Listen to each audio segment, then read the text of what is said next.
Kitabu cha Luka. Some of you call it Luke. That is Luke, I think so.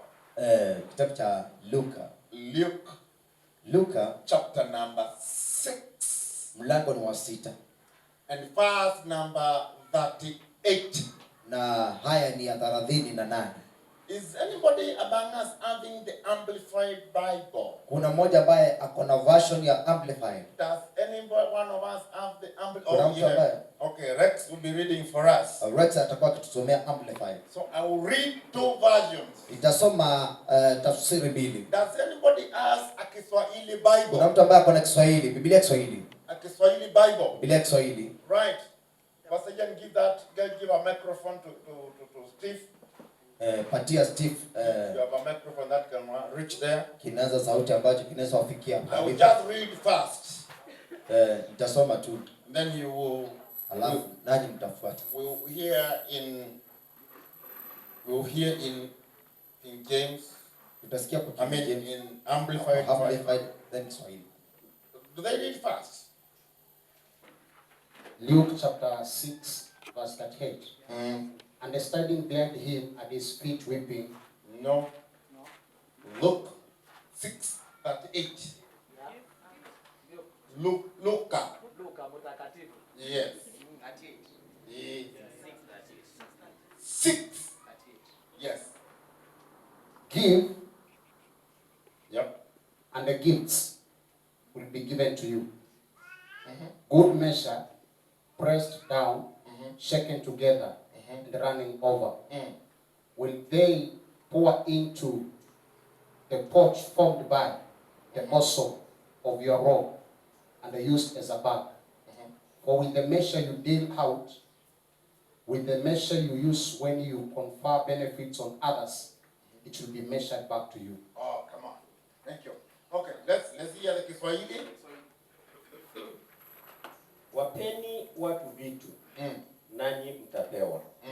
Kipimo cha kujaa na kushindiliwa, na kusupwa hata kumwagika. Ndicho watu watakachowapa vifuani mwenu. Kwa kuwa kipimo kile kile mpimacho ndicho mtakachopimiwa. Memaliza? Okay, let me read the King James Version. Comma. And it shall be given unto you good measure, pressed down and shaken together and running over, shall men give into your bosom. For with the same measure that you meet with all, it shall be measured to you again. The New Living Translation. The New Living Translation. NLT. Give, and you will receive. Your gift will return to you, pressed down, shaken together to make room for more, running over, and poured into your lap. The amount you give will determine the amount you get back. Wow. Ni vizuri kusoma Biblia mingi. Okay, let's read another scripture. Tusome maandiko mengine. In the book of Genesis. Kitabu cha Mwanzo. I told you Genesis is the beginning of the beginnings. Niliwaambia mwanzo ni mwanzo wa kila kitu. Reading from Mwanzo wa mianzo. 8. We're reading from chapter 8. Tutasoma kutoka mlango wa 8. Chapter 8. Mlango wa 8. I'll just read something very small there. Tutasoma kitu kidogo pale. Verse number 22 is the last verse in that chapter. Haya ya 22 ambayo ni haya ya mwisho katika huo mlango. I would like us to hear from the Amplified Version. Nataka tusikie kutoka katika tafsiri la Amplified. Please read for us. Tafadhali tusome. While the earth remains, seed time and harvest, cold and heat, summer and winter, and the day and the night shall not cease. Thank you. Asante. Okay, let me read my version. Kiswahili inasema nini, by the way? Are you there? Yeah.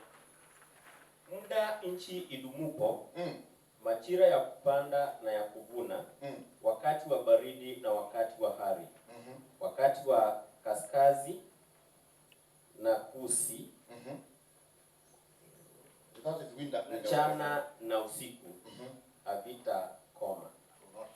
Okay, let me. Remaineth seed time and harvest, and cold and heat, summer and winter, day and night shall not cease. The New Living Translation says this: as long as the earth remains, there shall be planting and harvest, cold and heat, summer and the winter, day and the night.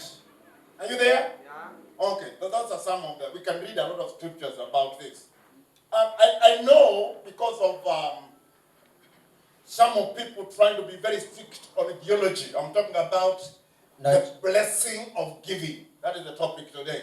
The blessing of giving. Ukurasa ni baraka zitokanazo na kutoa. First thing I need to say, la kwanza jambo ambalo ningetaka kusema, it is because ni kwa sababu of some people being trying to be very careful. Kwa sababu ya watu kuwa waangalifu sana, some theologians, wana theolojia, not to use scripture, wasije wakatumia maandiko for the wrong purpose, kwa kusudi lisilofaa. They don't encourage us using this scripture for giving. Hawapendi sisi tumia maandiko tukielezea kutoa. Because this scripture, kwa sababu haya maandiko goes beyond giving, yanaenda zaidi ya kutoa. But lakini it's a rule, ni sheria that operates everywhere, ambalo linafanya kazi kila mahali. It operates in sowing seeds in the field, inafanya kazi kwa kupanda mbegu shambani, and it operates na inatenda kazi in the seed of your money, katika mbegu ya pesa zako. Because Paul, kwa sababu Paulo in the 2 Corinthians, katika Wakorintho wa pili, he says, anasema he who sows sparingly, atakaye panda kwa wingi, sparingly, kwa uchache, will reap sparingly, atafuna kwa uchache. And he who sows bountifully, na atakaye panda kwa wingi, will reap bountifully, atafuna kwa wingi. He is not talking about sowing wheat seed in the field. Haongei kupanda mbegu ya ngano shambani. He is talking about giving. Anaongea juu ya kutoa. When you read that context, ukisoma hiyo kurasa yote, it's the 2 Corinthians, ni Wakorintho wa pili, chapter 9, mlango wa 9. It's very precise. Iko wazi. He is talking about giving. Anaongea juu ya kutoa. And because of what Paul says, na kwa sababu kile Paulo alisema, it qualifies us, inatufusu sisi to say, kusema giving, kutoa is sowing, ni kupanda. Somebody say with me, giving is sowing, is sowing. Giving is sowing. Is sowing. Can you say it a little louder? Giving is sowing. Say it again. Giving is sowing. Let me say this. Naposema hivi, I know ninajua there has been an abuse, kumekuwa na kutumika vibaya, of this gift, ya hii karama, of this privilege, ya hii fursa of giving. ya kutoa. It has been abused, imetumika vibaya by many of us in color. Na kwa wengi wetu ambao tuko na tai shingoni mwetu. Some of them have used it to commercialize. Baadhi ya wao wametumia kibiashara.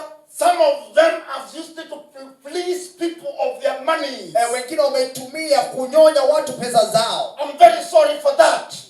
Naomba radhi kwa hiyo. I want to apologize. Ningetaka kuomba msamaha on behalf of those who did it. Kwa niaba ya wale ambao walitumia maandiko vibaya. Because they are pastors like me. Kwa sababu ni wachungaji kama mimi. But I come to tell you, lakini nakuja kuambia, there is yet the true thing. Bado kuna jambo lililo la kweli. The fact that something has been abused, ukweli kwamba jambo limetumika vibaya, it doesn't mean there is not the true thing. Haimaanishi si la kweli. So you don't throw it away. Basi hauitupilii mbali. We cannot nullify, hatuwezi kuondoa giving, kutoa, because it has been abused. Kwa sababu imetumiwa vibaya. Giving is God's principle. Kutoa ni kanuni ya Mungu. Oh, come on, giving is God's principle. Kutoa ni kanuni ya Mungu. Oh, somebody give a lot of clap. Acha Yesu makofi.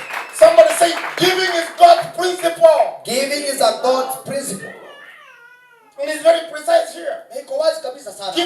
God's principle. Kutoa ni kanuni ya Mungu. So when you are giving, Basi wakati unapotoa, don't give.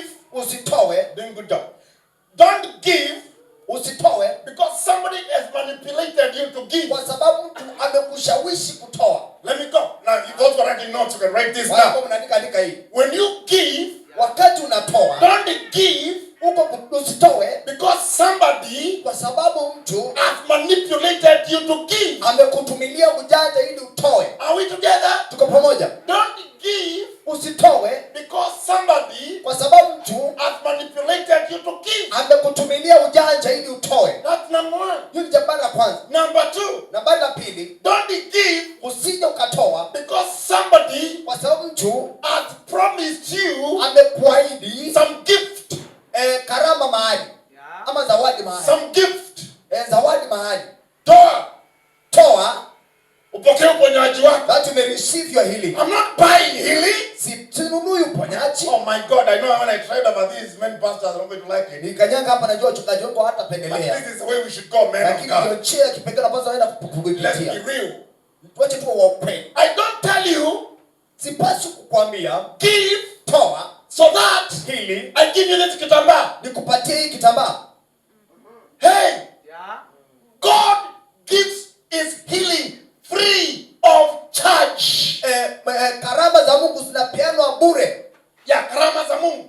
Yeah. Including healing. Kuhusisha pia uponyaji. He gives free of charge. Anapeana bure pasipo na malipo. Don't please some goodies. Usiahidiwe vitu. I'm telling you, give 1,000, you get this kitambaa. Atitoa 1,000 upate hii kitambaa. It's carrying my anointing. Inabeba upako wangu. You buying it? Unainunua? I'm not different with somebody who is in soko. Hivyo basi iko tofauti mtu aliye kwa soko. In the market. Pale kwa soko. And he's holding his goods. Na anashika bidhaa zake. And he is saying. Na anauza. Nyangambo, nyangambo. Anasema ni nyangambo, nyangambo. Bao, sarasi bao. You know that kind of a thing? I'm not different. Siko tofauti. We should not use goodies. Hatupaswi kutumia ahadi za kuajia watu nzuri to tell people to give. ili tushawishi watu kutoa. Write this down. Andika hili. You should give. Unapaswa kutoa As an obedience. kwa sababu ya kutii To the principle. Kwa kanuni of God. Ya Mungu. Can I come back to that? Sasa rudie hiyo tena. You should give. Unapaswa kutoa as an obedience. Kwa sababu ya utiifu of the principle of God. Wa kanuni ya Mungu. You know why we have to preach giving for the people to give? Unajua kwa nini tuhubiri kutoa ili watu watoe? Because ni kwa sababu we have not taught people. Hatukufunza watu. We give as an obedience to God. Tunatoa ni kwa sababu tunamtii Mungu. We don't give to purchase anything from God. Hatutoi kununua chochote kwa Mungu. And we present something so good which will happen when you give. Na tuna kukupea picture nzuri ya kile ambacho utapata baada ya kutoa. And then we tell you give now. Anakuambia sasa toa. Giving kutoa should be inapaswa kuwa an obedience, kutii a divine principle. Kanuni ya kiungu. Can I connect with you? Naweza ukarika na wewe. Giving kutoa should be an obedience, inapaswa kuwa utiifu to the divine principle. Kwa kanuni ya kiungu. Me, I don't need somebody to hold something and then niambia toa. Sihitaji mtu ashike kitu aniambie ukitoa utapata hii. La. I give as an obedience. Ninatoa kwa sababu ninatii kanuni ya Mungu. Come on. I give because I'm obeying what Jesus said. Ninatoa kwa sababu ninatii kile Yesu alichosema. He will give a righteous man. Yule ambaye atatoa kwa mtu kwa mtu mwenye haki. Because he's a righteous man. Kwa sababu yeye ni mwenye haki. Automatically. Kabisa hapo kwa hapo. He will not lose his gift. Hatapoteza karama yake. Praise the name of the Lord. Jina la Bwana. And that's the Bible. That's the word of God. Hiyo ni neno la Mungu. So we should give as an obedience to God. Unapaswa kutoa kwa sababu ya kumtii Mungu. Not a manipulation. Si kwa sababu ya kutumiliwa ujanja. Go ahead, write this down. Andika hii.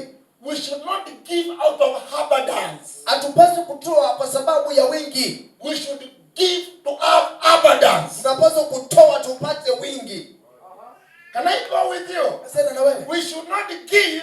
Hatupaswi kutoa because of abundance. Kwa sababu ya wingi. There are some of you waiting. Kuna wengi wenu ambao mnaongojea. When you will have a lot of money. Wakati utakuwa na pesa mingi. You will give to God. Ndio utamtolea Mungu. You have lost your way. Umepoteza njia. You don't give out of abundance.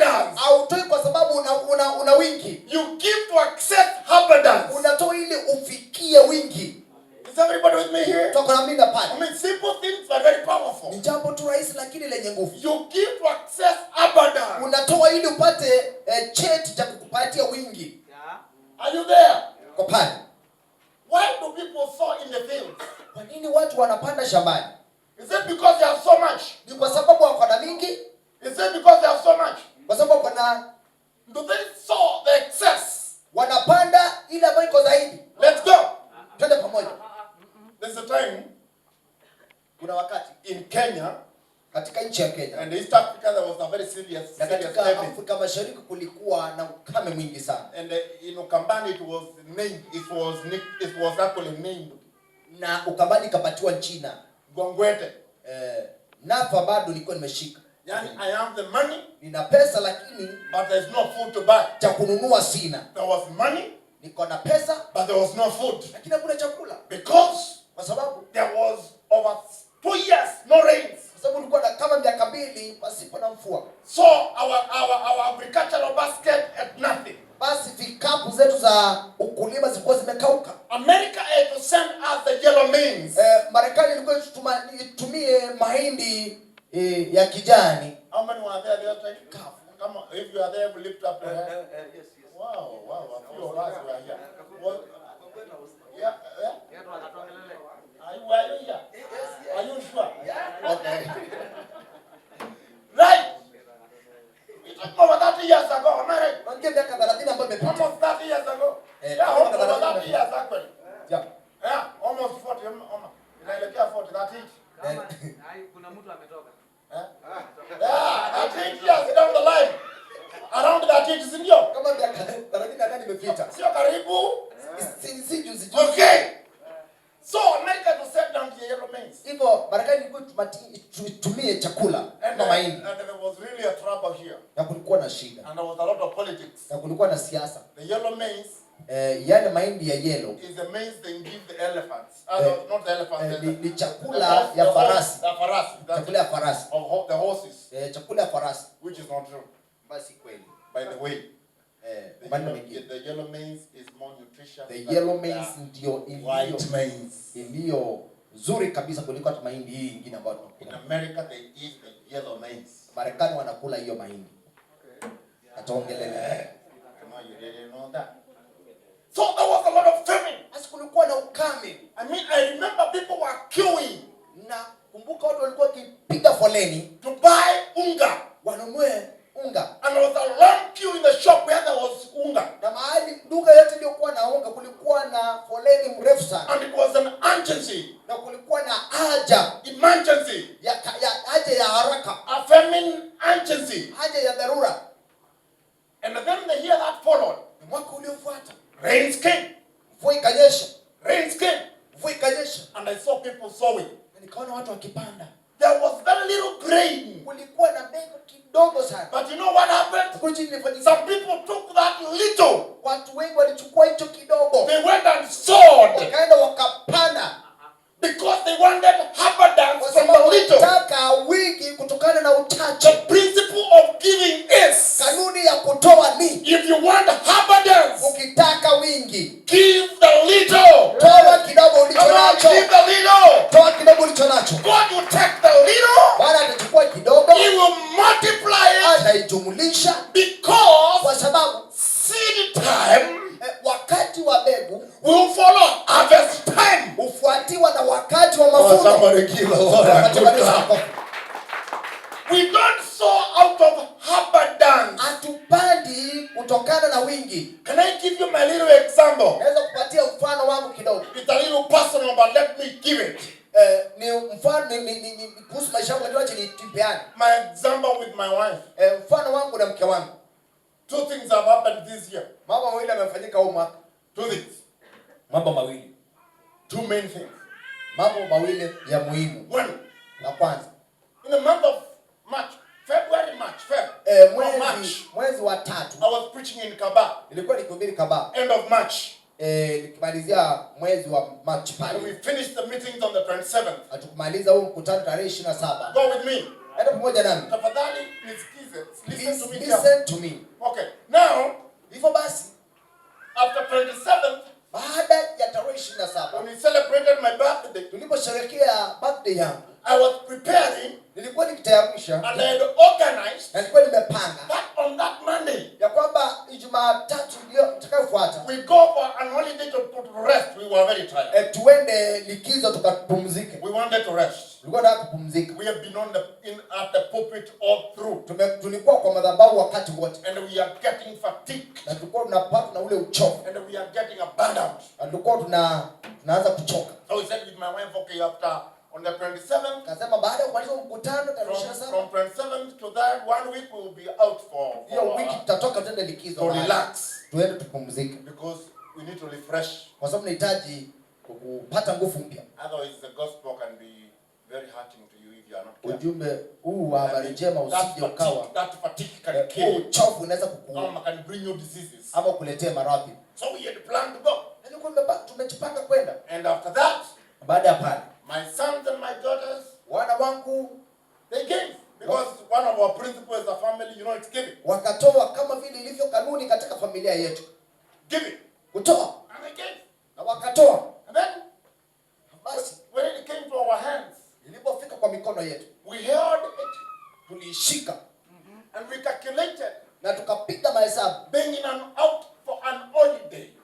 Kwenda likizo. And we found.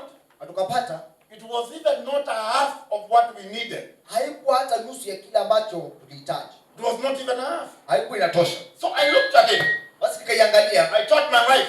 Kaambia mke wangu, I will tell you what I will do. nitakwambia kile ambacho I tutafanya. will show you what we do. Nitakwambia tutakuonyesha kile ambacho tutafanya. I will show you what we do. Nitakuonyesha kile ambacho tutafanya. Simple. Rahisi. We took tulichukua 75% 75% of that ya hiyo which they had given. Kile ambacho tulikuwa tumetoa. Ngoja niende pole pole. Ndio nipate. 75% 75% ya kile walikuwa wametoa. Of what people had given. Ya kile watu walikuwa wametoa. And we sold it. Na tukaipanda to my spiritual father. Kwa baba yangu wa kiroho.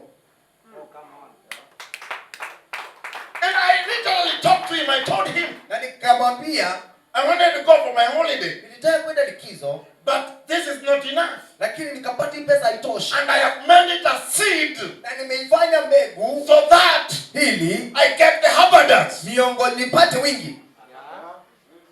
75%. We let it go. 75%.